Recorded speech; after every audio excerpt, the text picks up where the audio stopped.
दोस्तों एक बार फिर से हम आपके लिए SSB constable tradesman driver form fill up 2026 apply online process की अपडेट लेके आ चुके हैं। किस तरह से आप एसएसबी कांस्टेबल ट्रेड्समैन और ड्राइवर के 827 खाली पदों के लिए अपने फॉर्म अप्लाई कर सकते हो, स्टेप बाय स्टेप कंप्लीट जानकारी आपको इस वीडियो में दी जाएगी। लास्ट डेट की अपडेट है, अंतिम मौका है, केवल 3 ही दिन शेष रह गए हैं, तो आप जल्द से जल्द अपना फॉर्म अप्लाई कर ले, कहीं मौका हाथ से छूट न जाए। आप अंतिम समय का वेट न करें, आज ही से अपना फॉर्म फिल कर ले। अंतिम समय में फॉर्म भरते समय अगर आपके सामने कोई भी टेक्निकल प्रॉब्लम आ रही है तो उसका हल भी आपको इस वीडियो में मिल जाएगा। फॉर्म अप्लाई करते समय आपको कोई भी ऐसी गलती या फिर मिस्टेक नहीं करनी होगी जिससे कि अंतिम समय में आपका एप्लीकेशन फॉर्म भी रिजेक्ट हो सकता है। फॉर्म अप्लाई करते समय आपको कुछ महत्वपूर्ण बातों को ध्यान में रखना होगा, तभी आपका एप्लीकेशन फॉर्म सक्सेसफुली सबमिट हो पाएगा। फॉर्म अप्लाई करते समय आप किस प्रकार से अपना रजिस्ट्रेशन करोगे, कैसे आपको पर्सनल डिटेल, क्वालिफिकेशन की डिटेल फिल करनी होगी, डॉक्यूमेंट, सिग्नेचर, फोटोग्राफ कैसे और कितने केबी में आप अपलोड करोगे, फीस पेमेंट करते हुए रजिस्ट्रेशन से लेकर प्रिंट तक आप कैसे अपना फॉर्म अप्लाई करोगे, पूरी जानकारी के लिए आपको ये वीडियो शुरू से लेके एंड तक बिना स्किप किए हुए देखनी होगी। इस वीडियो को पूरा देखने पर ही आपके सभी सवाल और डाउट क्लियर होंगे। तो चलिए दोस्तों, बिना कोई वक्त कमाए शुरू करते हैं। यहाँ पर SSB constable tradesman driver form fill up की पूरी जानकारी। फॉर्म भरने से पहले आपको सबसे पहले हमारी वेबसाइट आईएनडी सरकारी नौकरी के इस पेज पर विजिट करना होगा, जिसका लिंक आपको नीचे description plus first comment box में मिल जाएगा। और हमारे इस पेज पर विजिट करके आप यहाँ से एसएसबी कांस्टेबल ट्रेड्समैन ड्राइवर का फॉर्म अप्लाई कर सकते हो। सशस्त्र सीमा बल की ओर से कांस्टेबल ट्रेड्समैन ड्राइवर की पोस्ट निकाली गई है। 827 वैकेंसीज है। इसमें अलग अलग पोस्ट के लिए अलग अलग वैकेंसीज निकली हुई है, जो आप वीडियो को पॉज करके यहाँ से चेकआउट कर सकते हो।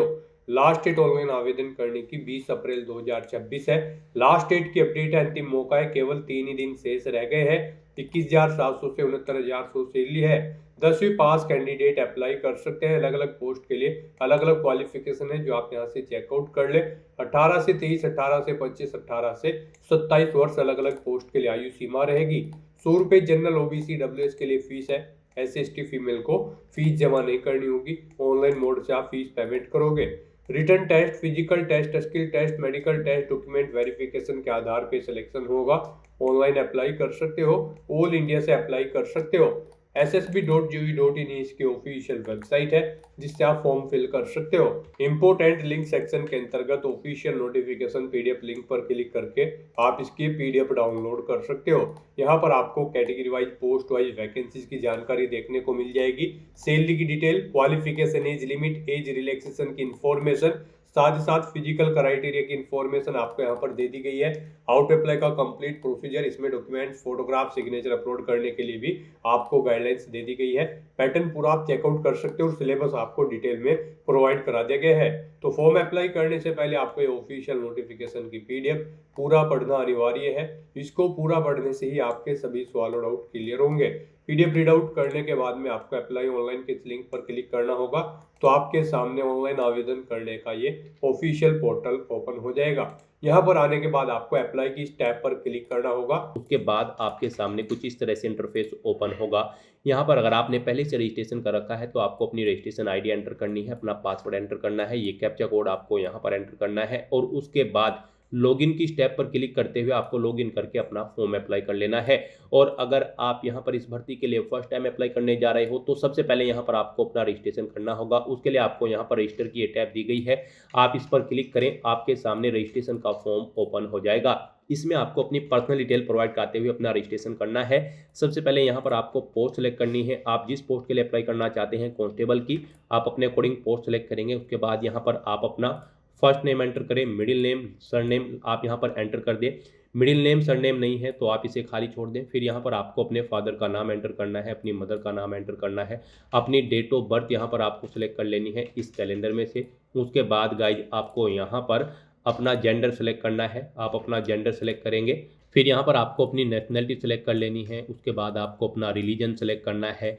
फिर यहाँ पर गाइज आपको अपना मैरिटल स्टेटस बताना है, आप मैरिड हो या फिर अनमैरिड हो। अपनी कैटेगरी यहाँ पर आपको सिलेक्ट कर लेनी है। यहाँ पर उसके बाद आपसे पूछा गया है कि क्या आप यहाँ पर इन कम्युनिटी से बिलोंग करते हैं, जैसे कि गढ़वाली, कुमाऊनी या फिर गोरखा, या फिर डोगराज या फिर मराठाज अगर करते हैं तो आप येस करेंगे और फिर अपनी कम्युनिटी यहाँ पर आप सेलेक्ट करेंगे, उसका सर्टिफिकेट नंबर देंगे, जो आपके पास उस कम्युनिटी का सर्टिफिकेट है उसका सर्टिफिकेट नंबर आपको देना होगा, किस डेट को वो इशू हुआ है वो डेट आपको सिलेक्ट करनी होगी, किस अथॉरिटी ने इशू कराया है वो डेट यहाँ पर उसका नाम यहाँ पर आपको देना होगा, जैसे कि जो भी अथॉरिटी आपको इशू करती है ये सर्टिफिकेट उसकी डेजिग्नेशन यहाँ पर आपको एंटर कर देनी होगी। और अगर आप इन कम्युनिटी से बिलोंग नहीं करते हैं तो आप सिंपली नो ऑप्शन सेलेक्ट करेंगे। फिर आपसे पूछा गया है कि क्या आप यहाँ पर आपके पास जम्मू एंड कश्मीर का डोमिसाइल है, 1980 से 1989 के बीच में अगर आपका रेजिडेंस वहाँ पर था, अगर है तो आप यस करेंगे, उसकी डिटेल देंगे, जैसे कि यहाँ पर डोमिसाइल सर्टिफिकेट नंबर कब इशू हुआ है वो डेट आपको देनी है, इशूइंग अथॉरिटी का नाम देना है, नहीं है तो आप नो ऑप्शन सेलेक्ट करेंगे। आप यहाँ पर 1984 के दंगा पीड़ित है या फिर 2002 गुजरात के दंगा पीड़ित हैं तो आप यस करेंगे और फिर सर्टिफिकेट नंबर उसकी इशू डेट और अथॉरिटी का नाम देंगे, नहीं है तो आप नो ऑप्शन सेलेक्ट कर लेंगे। आप ये एक सर्विसमैन है तो यस ऑप्शन सेलेक्ट करेंगे, डेट ऑफ इनरोलमेंट यहाँ पर देंगे, डेट ऑफ रिटायरमेंट देंगे, मेडिकल कैटेगरी आप अपनी सेलेक्ट करेंगे, रीजन देंगे अगर आप जॉब छोड़ चुके हैं या फिर डिस्चार्ज किए गए हैं, फिर आप अपनी यहाँ पर एजुकेशनल क्वालिफिकेशन सेलेक्ट करेंगे, आप सिविल में जॉब करते थे या फिर मिलिट्री में, आप अपने अकॉर्डिंग यहाँ पर ऑप्शन सेलेक्ट करते हुए डिटेल देंगे। तो इस तरह से यहाँ पर आपको अपनी सर्विस की डिटेल देनी है। अगर आप ई एक्स सर्विसमैन है, नहीं है तो आप नो ऑप्शन सेलेक्ट करेंगे। उसके बाद आपसे पूछा गया कि क्या आप डिपार्टमेंटल कैंडिडेट है यहाँ पर या फिर कंटिन्यूसली आप सर्विस कर रही हैं सेंट्रल गवर्नमेंट की, अगर कर रहे हैं तो आप यस करेंगे, उसकी डिटेल देंगे, नहीं कर रहे हैं तो आप नो ऑप्शन सेलेक्ट कर लेंगे।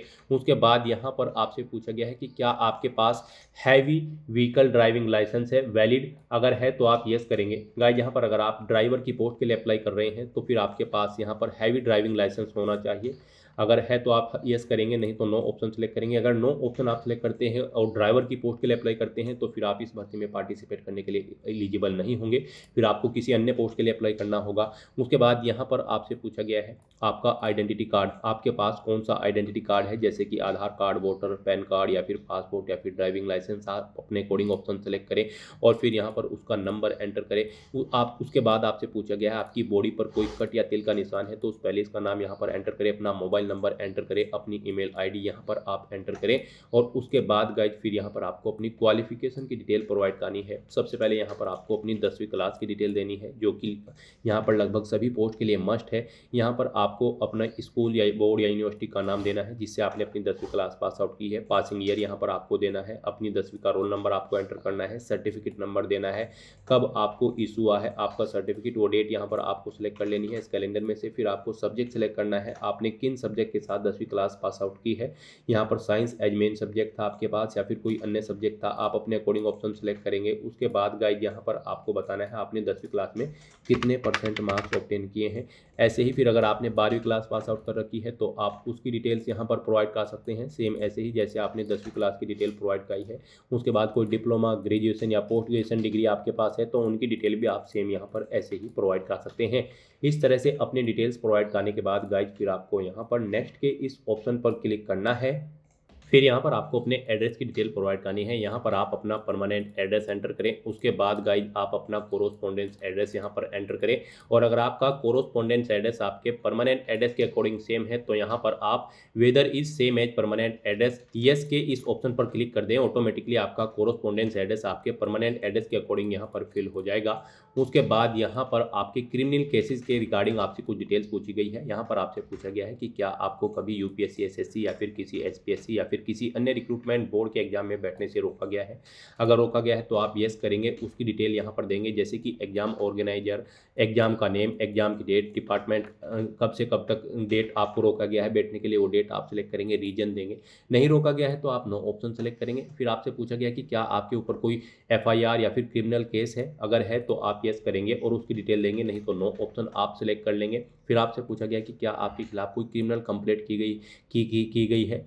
फिर आपसे पूछा गया कि क्या आपके खिलाफ कोई क्रिमिनल कंप्लेंट की गई है या फिर आपके पास कोई एफआईआर है, आपके ऊपर कोई एफआईआर पेंडिंग है कोर्ट में, अगर है तो आप यस करेंगे, उसकी डिटेल देंगे, जैसे कि FIR number, date, under section, district, किस डिस्ट्रिक्ट में, नहीं है तो आप नो ऑप्शन सेलेक्ट कर लेंगे। आपको कभी अरेस्ट किया गया है या फिर डिटेन किया गया है किसी केस में, अगर किया गया है तो यस करके उसकी डिटेल देंगे, नहीं तो नो ऑप्शन आप सेलेक्ट कर लेंगे। इस तरह से यहाँ पर आपको अपनी डिटेल्स प्रोवाइड करनी है। उसके बाद यहाँ पर आपको अपना पासवर्ड एंटर करना है।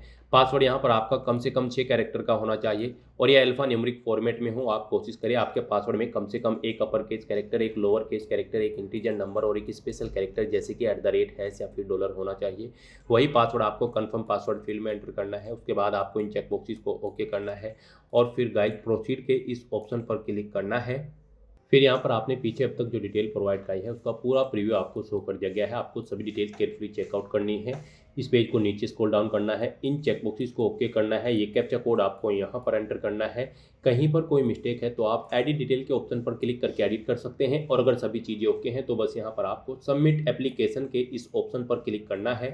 फिर आपके सामने कुछ इस तरह से इंटरफेस ओपन होगा। यहाँ पर आपको एक रजिस्ट्रेशन आईडी प्रोवाइड कराई गई है। ये रजिस्ट्रेशन आईडी आपके रजिस्टर्ड मोबाइल नंबर पर और ईमेल आईडी पर भी सबमिट कर दी गई होगी। आपको इसे केयरफुली नोट डाउन करके रख लेना है फ्यूचर यूज के लिए। और गाइड यहाँ पर अब आपको अपना फोटो और सिग्नेचर अपलोड करने हैं। इनके लिए आपको गाइडलाइन दी गई है, यहाँ पर आप चेकआउट कर सकते हो। इन फॉर्मेट में आपके फोटो एक्सेप्टेबल नहीं होंगे और गाइड यहाँ पर इस फॉर्मेट में आपके फोटो एक्सेप्टेबल होंगे। यहाँ पर आपका फोटो 6 महीने से ज़्यादा पुराना नहीं होना चाहिए। ये जेपीजी या फिर पीएनजी फॉर्मेट में होना चाहिए। 500 KB से कम इसका साइज होना चाहिए। तो यहाँ पर उसके बाद आपको सिग्नेचर के लिए भी गाइडलाइन दी गई है। सिग्नेचर भी यहाँ पर आपके एक वाइट पेपर पर होने चाहिए, जेपीजी या फिर पीएनजी फॉर्मेट में होने चाहिए। ब्लैक या फिर ब्लू इंक पेन से आपको अपने सिग्नेचर करने हैं। 200 KB से कम आपकी सिग्नेचर की फाइल का साइज होना चाहिए। तो यहाँ पर आपको अपना फोटो और सिग्नेचर अपलोड करने के लिए चूज फाइल के इन ऑप्शन पर क्लिक करना है, फाइल को सिलेक्ट कर लेना है और अपना फोटो और सिग्नेचर यहाँ पर आपको अपलोड कर देने हैं। गाइस यहाँ पर आपके फोटो सिग्नेचर की फाइल का साइज कम या ज़्यादा है तो आपको गूगल पर जाना है, वहाँ पर इमेज रिसाइजर टाइप करना है। मल्टीपल ऑनलाइन वेबसाइट ओपन होगी, किसी भी वेबसाइट को ओपन करें और दी गई गाइडलाइंस के अकॉर्डिंग साइज सेट करके वहाँ से उन फाइल्स को डाउनलोड करके अपलोड कर दें। इस तरह से यहाँ पर अपना फोटो सिग्नेचर अपलोड करने के बाद फिर आपको प्रोसीड के इस ऑप्शन पर क्लिक करना है। इस तरह से यहाँ पर आपका एप्लीकेशन फॉर्म सक्सेसफुली सबमिट हो चुका है। अगर आप रिजर्व कैटेगरी से बिलोंग करते हैं और अगर आप जनरल ओबीसी कैटेगरी कैंडिडेट हैं तो फिर यहाँ पर आपको पहले 100 रुपये एप्लीकेशन फीस के रूप में जमा कराने होंगे, जो कि आप debit card, credit card, net banking या फिर यूपीआई के माध्यम का यूज करते हुए अपना फीस पेमेंट कर सकते हो। उसके बाद आपका फॉर्म भी सबमिट हो जाएगा। तो यहाँ पर आपका फॉर्म सबमिट हो चुका है। उसके बाद आपको यहाँ पर गाइड प्रिंट एक्नॉलेजमेंट के इस ऑप्शन पर क्लिक करते हुए अपने एप्लीकेशन फॉर्म का एक हार्ड कॉपी या फिर सॉफ्ट कॉपी प्रिंट आउट ले लेना है फ्यूचर यूज के लिए, फ्यूचर रेफरेंस के लिए। तो दोस्तों ऐसे आप SSB constable, tradesman and driver की इस भर्ती के लिए अपने फॉर्म अप्लाई कर सकते हो बिना कोई मिस्टेक किए हुए। आज की इस वीडियो में बस इतना ही। आई होप ये वीडियो आपको पसंद आई होगी। अगर पसंद आई हो तो इसे लाइक और शेयर करें। चैनल पर नए हो तो इसे सब्सक्राइब कर लें। Thanks for watching.